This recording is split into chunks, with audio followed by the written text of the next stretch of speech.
মিষ্টি মেয়ে মিনি আর এক কাবুলিওয়ালার গল্প বলবো।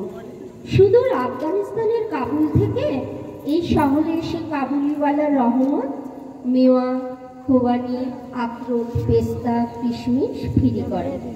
মিনির বাবা একজন উদীয়মান লেখক আর মিনির মা অত্যন্ত শঙ্কিত স্বভাবের মহিলা।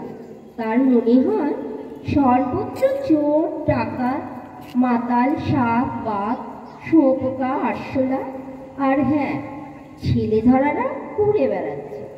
অতএব থাক, বাকি ঘটনা নিজের চোখেই দেখো তোমরা।